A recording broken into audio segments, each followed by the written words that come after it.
साथियों, आप सभी का। अब हम यहाँ पर एक और हार्मोन के बारे में जानेंगे और उस हार्मोन को मैंने जो पिक किया है वो है इंसुलिन। यहाँ पर हम जो डिटेल में इंसुलिन के बारे में पढ़ने से पहले मैं यहाँ पे आपको बेसिकली कुछ और बातें बताना चाहता हूँ। तो जैसा कि हम सभी जानते हैं कि इंसुलिन हार्मोन जो होता है वो पैनक्रियाज से रिलीज़ होता है। तो हम इस पूरे टॉपिक्स को डिटेल में पढ़ने से पहले हम कुछ बातें ध्यान रख लेते हैं। तो जैसे पैनक्रियाज ये आपका आपका ऑर्गन होता है। बेसिकली ये जो पैनक्रियाज होता है यही जो होता है वो इंसुलिन हार्मोन का सिक्रीशन करता है। बट हम यहाँ पे डिटेल में जानने से पहले कुछ इसकी प्रॉपर्टीज़ को समझ लेते हैं।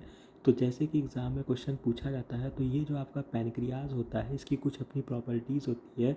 ये आपका हेट्रोक्राइन ग्लैंड होता है। हेट्रोक्राइन ग्लैंड हम इसको इसलिए बोल रहे हैं क्योंकि ये जो होता है ये एक्सोक्राइन ग्लैंड के तरीके भी काम करता है और एंडोक्राइन ग्लैंड के तरीके भी काम करता है। अब यहाँ पर मैं आपको बताना चाहूँगा कि एक्सोक्राइन का मतलब ये हो जाता है कि जैसे कि आपने डाइजेस्टिव सिस्टम में इसको पढ़ा होगा कि ये बहुत सारे पैनक्रियाटिक जूस का सिक्रीशन करता है जो कि डाइजेशन में हेल्प करते हैं। तो ये बात आप याद रखेंगे। और इसके अलावा एंडो पार्ट जो होता है उससे जो होता है वो इंसुलिन या ग्लूकागॉन हार्मोन रिलीज़ होता है। ये बात आप याद रखेंगे। इसके अलावा कुछ और एडिशनल इन्फॉर्मेशन की अगर जिक्र करें तो आपका जो पैनक्रियाज होता है ये जो होता है ये आपका एंडोडर्मल ओरिजिन होता है। जैसे कि आप किसी भी ग्लैंड की ओरिजिन पढ़ते हैं वो मीजोडर्म होता है या एक्टोडर्म होता है, तो ये जो होता है आपका ये एंडोडर्म ओरिजिन होता है। इसके अलावा अब हम बात करते हैं कि पैनक्रियाज का जो स्ट्रक्चर होता है इसमें क्या होता है कि बहुत सारे पैचेस पाए जाते हैं। उन पैचेस को हम क्या बोलते हैं? आइसलेट ऑफ लैंगरहैंस बोलते हैं। आइसलेट ऑफ लैंगरहैंस बोला जाता है। और ये जो होती हैं यहाँ पर क्या होती हैं, दो टाइप की बेसिकली सेल्स होती हैं और वो सेल्स होती हैं अल्फ़ा और बीटा। अल्फ़ा सेल्स जो होती हैं वो ग्लूकागॉन रिलीज़ करती हैं और बीटा सेल्स जो होती हैं वो इंसुलिन का सिक्रीशन होता है। और यहाँ पर एक सेल्स और होती हैं जिसका नाम होता है अल्फ़ा बीटा और डेल्टा सेल्स होती हैं। डेल्टा जो होती हैं वो सोमैटोस्टैटिन को सिक्रीट करती हैं। और मैं आपको यहाँ पे ये भी बताना चाहूँगा कि अगर आप इस चीज़ को गौर करें तो यहाँ पे अगर क्वेश्चंस में अगर आपको अल्फ़ा की जगह ए भी इसको बोलते हैं और बीटा को बी बोलते हैं और डेल्टा को यहाँ पे डी बोलते हैं, तो अगर आप इसमें नोटिस करेंगे तो यहाँ पे सी जो है वो गायब है। अगर नॉमेनक्लेचर चल रहा था तो ये अल्फ़ा बीटा और उसके बाद गामा होना चाहिए था। बट यहाँ पर क्या है दोस्तों कि गामा नहीं है। और उसका कारण जो ये है कि चूँकि अभी इसके पहले जो हमने कैल्सीटोनिन हार्मोन जो हमने स्टडी किया, कैल्सीटोनिन, तो ये जो हार्मोन था ये थायराइड की सी सेल सिक्रीट कर रही थी। इस वजह से चूँकि यहाँ पर एक बार इसका नॉमेनक्लेचर हो चुका है, इस वजह से यहाँ पर सी सेल्स का इस्तेमाल नहीं किया गया है। ठीक है, अब हम इसके आगे बढ़ते हैं। बेसिकली अगर हम इसके बायोसिंथेटिक पाथवे पर जाएं तो इंसुलिन हार्मोन जो होता है उसकी बायोसिंथेसिस के लिए जिंक मेटल की ज़रूरत होती है, ये आप याद रखेंगे। इसके अलावा अगर जिंक का जिक्र आया है तो बहुत सारे एंजाइम्स होते हैं। इसके अलावा जिंक अगर आपको याद होगा तो ऑक्सिन की बायोसिंथेसिस जो कि एक प्लांट हार्मोन है, मैं यहाँ पे बताते हुए चल रहा हूँ, ऑक्सिन की बायोसिंथेसिस में भी इसका रोल होता है। इसके अलावा जिंक जो होता है बहुत सारे एंजाइम्स के को फैक्टर होते हैं, ये भी मैं आपको बता देता हूँ, जिनमें से मोस्ट इम्पॉर्टेंट जो है वो आपका कार्बोनिक एनहाइड्रेज होता है, एनहाइड्रेज होता है, कार्बोक्सी पेप्टाइडेज, ये आपने पढ़ा होगा, कार्बोक्सी पेप्टाइडेज। और इसके अलावा जो तीसरा एंजाइम होता है वो होता है अल्कोहल डिहाइड्रोजिनेज।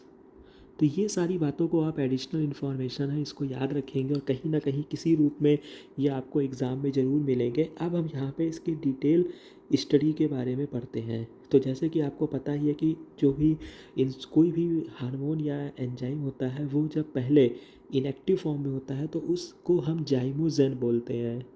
यस, ये भी आप याद रखेंगे। जाइमोजेन जो होता है वो किसी भी एंजाइम का इनएक्टिव फॉर्म होता है। तो ये यहाँ पर जो आपका प्रो इंसुलिन है ये जो होता है ये इसका इनएक्टिव फॉर्म होता है। इसमें क्या होता है, 3 पॉलीपेप्टाइड की चेन होती है, लेकिन जब ये मैच्योर हो जाता है तो इंसुलिन में केवल 2 पॉलीपेप्टाइड की चेन होती हैं। ठीक है, तो यहाँ पर आप इस बात को याद रखेंगे, जैसे कि हम इस चीज़ को पढ़ते हैं कि क्या होता है कि मैच्योर इंसुलिन जो होते हैं उसमें 51 अमाइनो एसिड होते हैं, ए पॉलीपेप्टाइड में 21 अमाइनो एसिड और बी पॉलीपेप्टाइड में 30 अमाइनो एसिड। तो इस बात को आप याद रखेंगे। और ये जो पॉलीपेप्टाइड होते हैं वो इंटरकनेक्टेड होते हैं डाइसल्फाइड लिंकेज से। तो ये बहुत इंपॉर्टेंट बात है कि यहाँ पर जो होता है वो हमको डाइसल्फाइड लिंकेज देखने को मिलता है। और यहाँ पर जो आपकी चैन होती है तो बेसिकली ए चैन, बी चैन और सी चैन होती है, जो कि सी चैन को रिमूव कर दिया जाता है। तो अब हम इसको आगे देखते हैं। इंसुलिन जो होता है ये आपका प्रोटीनीशियस हार्मोन है, जो कि मैंने अभी सिग्नलिंग के चैप्टर्स में आपको बताया है। तो इसका रिसेप्टर जो होता है वो प्लाज्मा मेम्ब्रेन पर होता है। बेसिकली ये किस रिसेप्टर के तहत काम करता है तो आप ये भी जानते हैं, ये आरटीके होता है, रिसेप्टर टायरोसिन काइनेज इसका फैमिली में आता है ये। इसके अलावा ये बीटा सेल सिक्रीट करती हैं इंसुलिन को। एंड इंसुलिन कंट्रोल करता है ब्लड शुगर के लेवल को।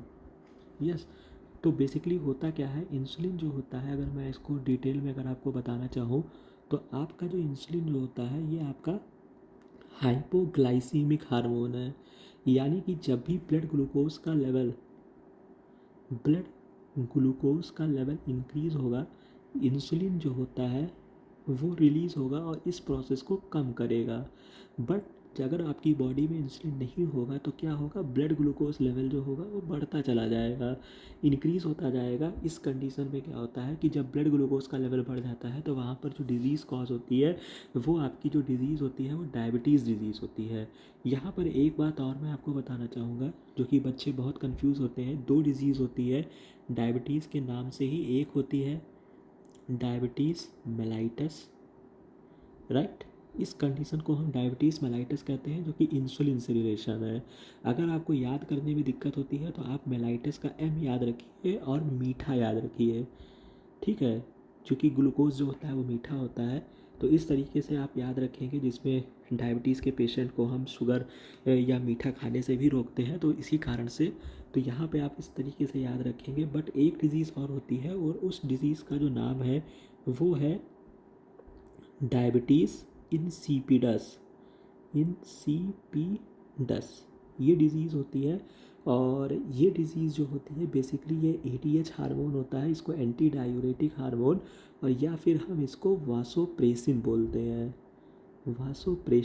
हैं, इसकी वजह से होता है। बेसिकली ये हार्मोन क्या करता है, एंटी डायूरेटिक हार्मोन का काम होता है, ये प्रिवेंट करता है, ये सब बहुत इंपॉर्टेंट पॉइंट है, प्रिवेंट करता है डायूरेसिस। ये एक क्लिनिकल टर्म होता है डायूरेसिस। इस टर्म का मतलब क्या होता है, एक्सेसिव यूरिनेशन। ये आप याद रखेंगे, मैं इसको फिर से लिख देता हूँ, एक्सेसिव यूरिनेशन इसको बोलते हैं, ठीक है। तो एडीएच जो होता है वो उस चीज़ को कंट्रोल करता है। बट चूँकि जब इसकी कमी होती है तो एक्सेसिव यूरिनेशन होता है, डायूरेसिस कंडीशन आती है। बट फ़र्क क्या होता है कि जब डायबिटीज़ इंसिपिडस होता है तो यूरिन में ग्लूकोज नहीं पाया जाता है, ठीक। बट जब आपकी डायबिटीज़ कंडीशन होती है वहाँ पर क्या होता है, ग्लूकोज प्रेजेंट होता है। तो इस बात को आप याद रखेंगे। और इसीलिए डायबिटीज़ इंसिपिडस जो कि आपका एंटी डायूरेटिक हार्मोन है, जो कि डायूरेसिस को प्रिवेंट करता है। तो जो व्यक्ति ड्रिंक करते हैं, अल्कोहल ड्रिंक करते हैं, उनको एक्सेसिव डायूरेसिस हो जाती है, बिकॉज उस टाइम पर एडीएच जो होता है वो डाउन हो जाता है, जो डायूरेसिस नहीं कर पाता है, मतलब वाटर के लॉस को कम नहीं कर पाता है। तो आप इस बात से भी इसको याद रखेंगे। तो ये एक एडिशनल इन्फॉर्मेशन थी जो मैंने आपको बताई। अब यहाँ पर हम फर्दर बात करते हैं। 2 पॉलीपेप्टाइड चेन होती है। इंसुलिन जो होता है आपका प्रोटीनीशियस हार्मोन होता है, ब्लड शुगर को करता है, कैसे डायबिटीज़ कॉज होता है ये भी आपको बता दिया। अब यहाँ पर आप इम्पॉर्टेंट चीज़ है, ये स्ट्रक्चर है। तो आप यहाँ पर देख सकते हैं कि इंसुलिन का जो स्ट्रक्चर है, यहाँ पर ए चैन है, ये बी चैन है, ये सी चैन है। ये इनमैच्योर कंडीशन थी। जब ये मैच्योर होता है तो सी चैन को रिमूव कर दिया जाता है। ये क्वेश्चन बहुत बार एग्जाम में पूछे गए हैं, आप याद रखेंगे। फर्दर क्या है कि यहाँ पर डाइसल्फाइड लिंकेज है, आपको डाइसल्फाइड यहाँ पे 1 2 3 डाइसल्फाइड आपको देखने को मिल रहा है। अब हम यहाँ पे ये भी आपको बता देते हैं कि दो पेप्टाइड के बीच में जब डाइसल्फाइड होता है तो हम उस कंडीशन को क्या बोलते हैं, इंटर बोलते हैं, इंटर डाइसल्फाइड लिंकेज। और जब एक ही में होता है तब हम उस किसी चीज़ को हम इंट्रा बोलते हैं। तो अगर आप यहाँ पे काउंट करेंगे तो आपको इंटर जो होगा दो पेप्टाइड के बीच में दो मिलेगा, और इंट्रा जो है वो केवल एक है जो कि आपको यहाँ पे दिख रहा है। तो इस तरीके से आप इस बात को मेमोराइज रखेंगे। और बहुत ही इंपॉर्टेंट है, कितने डाइसल्फाइड लिंकेज होते हैं, तो यहाँ पे 3 डाइसल्फाइड लिंकेज पाए जाते हैं। फर्दर कुछ यहाँ पर हम हिस्टोरिकल इवेंट को जान लेते हैं। और बेसिकली यहाँ पे एक पॉइंट बहुत इंपॉर्टेंट है, बेसिकली जो ये है कि नॉर्मल कंसंट्रेशन ऑफ ग्लूकोज का जो होता है वो 100 mg पर 100 ml आपकी बॉडी में होना चाहिए। अगर हम इसके और डिटेल में अगर हम जानते हैं तो बेसिकली यहाँ पे एक दो साइंटिस्ट का नाम है, बैंटिंग एंड बेस्ट, जिन्होंने इस इंसुलिन को क्रिस्टलाइज़ किया था या इसको आइसोलेट किया था, सिंपल हम ये कह सकते हैं। और इसके लिए इनको नोबेल प्राइज़ दिया गया। फर्दर आपका जो इसमें बहुत ही इंपॉर्टेंट नाम आता है फ्रेडरिक सैंगर, जो कि आपने पढ़ा होगा, जिन्होंने आप सीक्वेंसिंग पैट पढ़ते हैं वहाँ पे सैंगर साइंटिस्ट का जिक्र आता है। और इन्होंने इंसुलिन की भी स्ट्रक्चर को डिस्कवर किया था, पॉलीपेप्टाइड की चैन को, इस वजह से इनको नोबेल प्राइज़ मिला। और यहाँ पर मैं ये बात भी क्लियर करता चलूँ कि ये नोबेल प्राइज़ इनको 2 बार मिला था। तो ऐसे क्वेश्चंस एग्ज़ाम में आपसे पूछे जा सकते हैं कि 2 टाइम्स प्राप्त करने वाले का नाम बताइए ऐसे साइंटिस्ट का, तो आप फ्रेडरिक सैंगर का नाम याद रखेंगे। इसके बाद बेसिक इन्फॉर्मेशन अल्फ़ा बीटा चैन होती है, यहाँ पे इस तरीके से अमाइनो एसिड होते हैं। इसके अलावा इंसुलिन जो है वो आपका रिकॉम्बिनेंट डीएनए टेक्नोलॉजी से भी इसको तैयार किया गया है, टेक्निक से इसको तैयार करते हैं इंसुलिन का, जो कि आपको पता ही है, जो कि कॉमर्शियल जिस फॉर्म में मार्केट में आती है उसको हम क्या बोलते हैं, हीम्यूलिन बोलते हैं। तो ये पार्ट भी आप याद रखेंगे। बाकी हम इससे आइसोलेट किससे करते हैं, तो ई कोलाई से इसको बनाया जाता है, बैक्टीरिया से जिसका यूज़ किया जाता है वो ई कोलाई होता है। तो इतनी इन्फॉर्मेशन को आप याद रखेंगे। अब हम इसके बाद फर्दर अगर हम आगे देखते हैं तो इंसुलिन जो डिज़ीज़ होती है वो, इस कंडीशन में जो डिज़ीज़ होती है वो 2 टाइप की डिज़ीज़ होती है, वो मैं भी आपको कवर करूँगा। बेसिकली क्या होता है, इंसुलिन में एक इम्पॉर्टेंट बात आपको और याद रखनी है कि can not be given orally. Insulin कभी ओरली नहीं दिया जाता है, बिकॉज ये प्रोटीनिशियस हार्मोन है और प्रोटीन ईजिली डिज़ोल्व हो जाते हैं स्टमक में। तो अगर आपको मैं थोड़ा सा याद दिलाना चाहूँ तो आपको याद होगा कि आपके जो स्टमक का पीएच होता है वहाँ पर एसिडिक पीएच होता है। ये सब बातें आप नोट डाउन करते चलेंगे। वहाँ पे जो प्रोटीन हार्मोन होते हैं, प्रोटीन एंजाइम होते हैं, बेसिकली वहाँ पे जो होता है वो पेप्सिन होता है, जो कि किस पीएच पे एक्टिव होता है, 1.5 पीएच पे एक्टिव होता है। तो इसलिए वहाँ पर क्या होता है, इनको पेप्टाइड हार्मोन है तो वहाँ पे इसका डिग्रेडेशन हो जाता है। इसीलिए जब भी कभी हम इंसुलिन थेरेपी करते हैं तो हम सीधा क्या करते हैं, इंट्रावेनस इंजेक्शन दिया जाता है। तो इस कंडीशन को आप याद रखेंगे।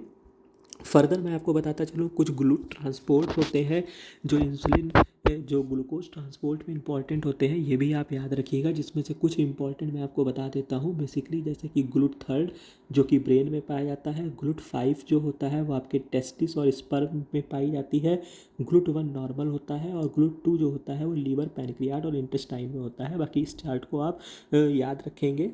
और अब हम यहाँ पर एक पार्ट को और कवर करते हैं। डायबिटीज़ जो होती है ये आपकी 2 टाइप की होती है।